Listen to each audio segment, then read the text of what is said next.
Welcome. I'm Mark. I'm a analyst and investigator and have been for over 20 years. I'd spent 10 years in the police and I'm now currently working in data analytics in the public sector. My academic background is information science, and I'm generally just interested in how humans use information to form beliefs. And this has had a big impact on me and my career. It was formative in my police career and formative in my analytical career afterwards. And I'm just interested in general in how people use information. Hello there, my name's Howard. I'm older than Mark. I trained as a scientist, then joined the police and had a 34-year in law enforcement around the world, following which I had another career in academia, which continues to this day, teaching and consulting on all aspects of investigation, information analysis and other subjects. My real interest is how human beings think about things and make decisions and deal with data, and then how that impacts on how they act and behave as human beings on their own or as a society. So I've been in Intel and analytics for over 20 years now. I've watched podcasts kind of be invented, come and become the phenomenon they are now. And to be honest, I've always wanted to do one because I thought it was a good medium to kind of have some long form conversations about difficult topics, and never really had the courage to do it, and always kind of never really had the time to do it, to be honest. But now find myself that I have a little bit more time. Essentially, I wanted to do, you can do podcasts on anything, right? But I wanted to shine light on something that has kind of eluded me for a long time. So I should explain to people listening that Howard and I have known each other for many years. Howard was my trainer and senior officer for many years, but we've later become friends. And then in later life, we've delivered training together and worked on various different projects together. So I invited him to be part of this podcast. The purpose of the podcast was kind of twofold. It was, I have noticed throughout my training career that it's very difficult sometimes to train analysts and intel officers. It seems to be that some had like a natural flair for it and others just couldn't get it no matter what you tried. And it wasn't an intellect thing. We're talking about some incredibly bright and intelligent people, but some people just struggled. When you do any sort of intel training or analytical training in intel analysis, you get told various things about how it's multidiscipline and it involves aspects of psychology, sociology, logic, game theory, maths. Everything gets thrown in there. And because it is such a wide, broad scope, it's very hard to train. Okay, if it was like first aid training or firearm training, there are some fairly basic fundamental things you can have the basic 101 course and get going. But when you're trying to train people in how to deal with information, you've got so much ground to cover. So the purpose was, could we use this podcast to start to explore what are the fundamentals when you're trying to train people in how to use information? That's the first purpose. The second purpose of the podcast is almost a bit of catharsis and an apology to my colleagues, because my career path was basically me going to uni, getting obsessed with information science and science in general, me ending up in the police, me landing in the police and basically looking around and thinking, hang on a minute, this isn't very scientific, this isn't very logical. And I remember when I got into it, and I witnessed investigations for the first time and intelligence gathering operations for the first time, I kind of remember thinking at the time, hang on, this is just people guessing. And this is people doing kind of like, there was no hidden art to it, there's no hidden science to it, it's just people being people doing very basic things, but I didn't appreciate what they were doing and why. To my scientific mind at the time, it's like, well, this isn't scientific, this isn't robust, this is educated guesswork. And I was a pain in their backside. I was also a pain to Howard sometimes at the very start. And it wasn't through until I kind of got some experience and some actual live investigations under my belt and some live intel gathering opportunities under my belt that I started to understand that intel analysis can't be scientific. It is more art than science. It can't be as robust as a scientific method. You could be rigid, but you can't be solid.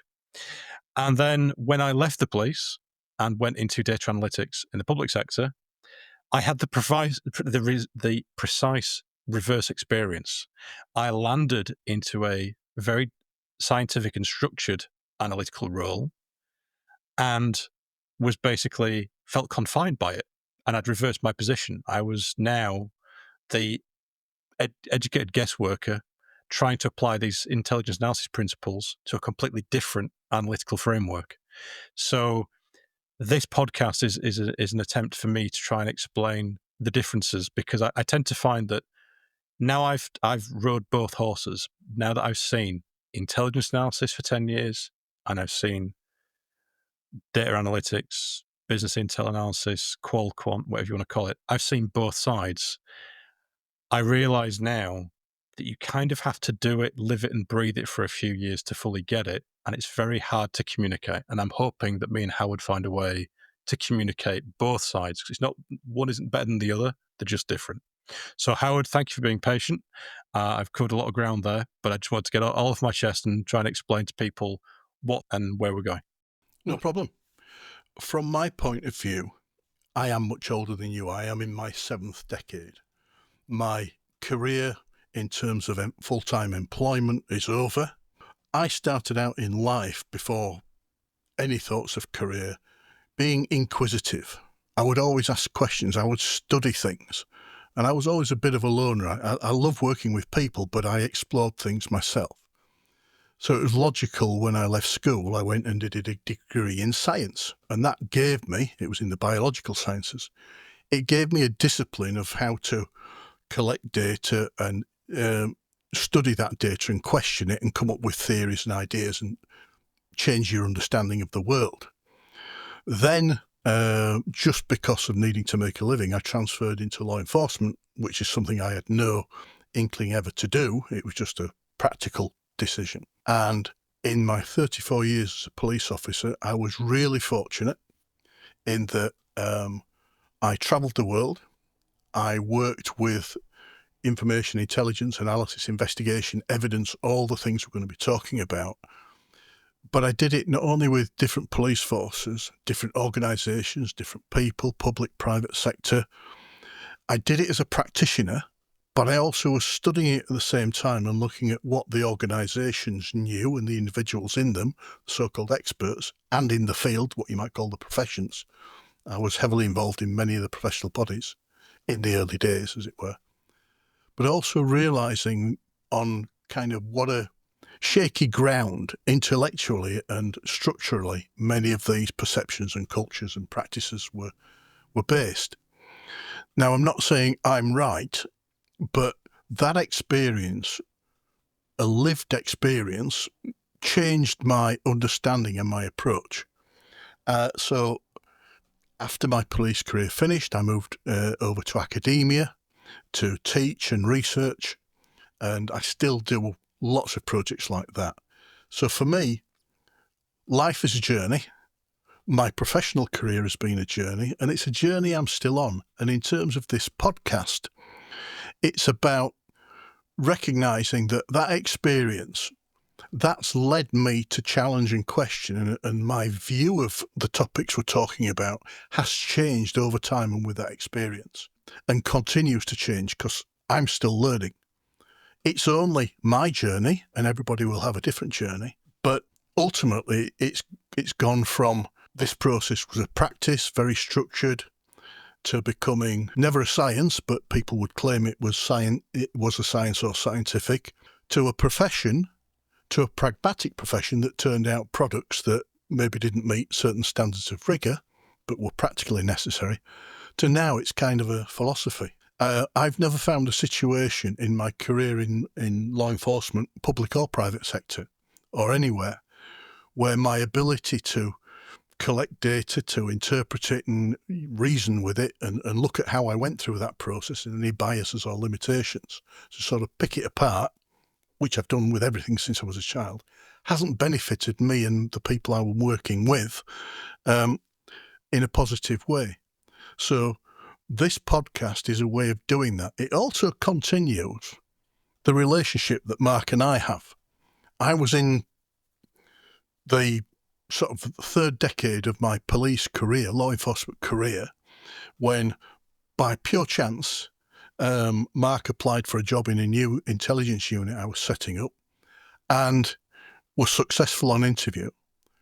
We are very different people. We come from very different places, but we very quickly built a relationship where we play ping pong.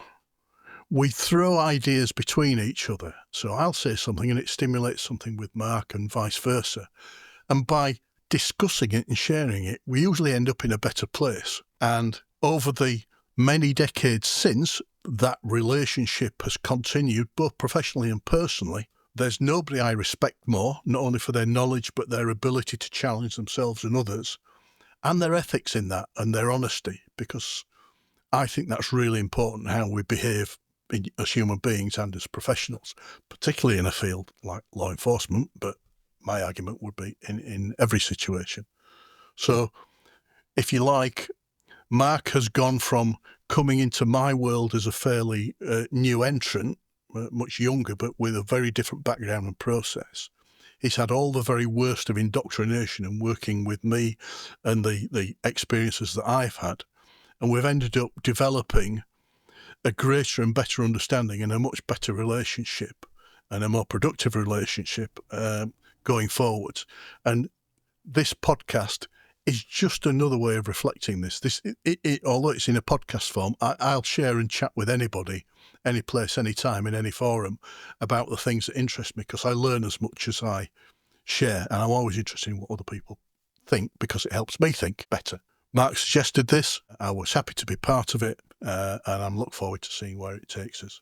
Still the Mark and Howard show. Imagine us sat over 2 pints in a pub or over a curry discussing this as two nerds. Well, that's kind of our relationship, and this is just capturing it in a podcast. Make of it what you will. Maybe it's of use to you. We hope it is. Howard, I think that's perfect. I think you've been very generous to me and far too humble about yourself. I'm not going to go into too much detail about your professional record, but if it's a matter of public record, the caliber of officer you are. So, we'll not dwindle there, but suffice to say, you've got a lot of value. We wouldn't be having this conversation if you didn't.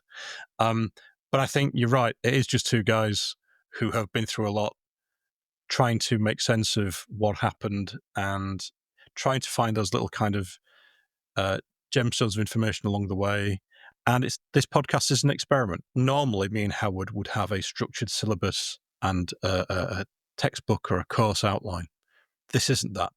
This is me and Howard just sat down, picking a few subjects and having a chat. And there's not a lot of prep beforehand. Sometimes there is zero prep. Literally, he will turn up or I will turn up and he'll say, right, we're going to talk about intelligence today. And that's what we'll do. And we wanted to try that, to basically try and make it as genuine and as heartfelt and as useful to everybody as possible. So with that in mind, we hope you enjoy the first episode. And I encourage you to listen to episode 1. And I hope to speak to you again soon. All the best. I also want to mention this podcast's third and silent member, and also thank him for his efforts so far. Jay is my friend and has been for a long time, and I rely on him for a lot of kind of technical support, but he's agreed to produce and record this podcast. He's also brought a lot of kind of real world and non-policing experience to the pod, and every episode we do, we have a good chat about it afterwards, and it's really interesting to get his take on how things went. But he is just a bigger part as Howard or I, and I'd just like to thank him for his efforts. And who knows, maybe in the future we might be able to get him onto the show. But until then, thank you, Joe, for all that you do, and we'll leave it there for now.